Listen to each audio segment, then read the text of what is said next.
કેવી રીતે થયું, કેવી રીતના પહેલી વખત એમ કે તમે ટેસ્ટ કર્યો, તમાકુ કેવી રીતે પહેલી વખત ખાધી, કેવી રીતે પહેલી વખત એમ કે દારૂનો ઘૂંટ પીધો, કોઈ કે અમે બિયરનું ડબલું છે કે નહીં, આ તો પીવાય, કોલ્ડ ડ્રિંક્સ કહેવાય, બહુ જરૂર છે. એમની વ્યથા જે સાંભળીને એ વ્યથા એવું કહી રહી છે કે આપણે કંઈ ઘણું બધું સ્કીપ કરી ગયા છે. હું ઘણી વખત કહું છું કે સંસ્કારની બહુ જરૂર છે.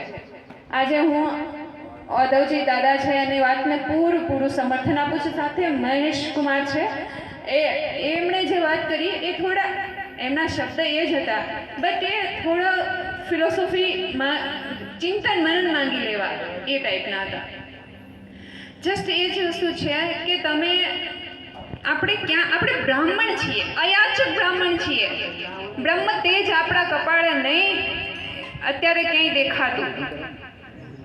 એ બ્રહ્મ તેજને જાગૃત કરવા માટે થઈ 3 ટાઈમની સંધ્યા કરવી પડશે, બાળકોને શીખવાડવું પડશે, બાળકોને આપણે બોધ કરાવવો પડશે કે આપણે બ્રાહ્મણ છીએ, આપણાથી આ કરાય, આપણાથી આ ના કરાય, પ્રેમથી વાળવા પડશે.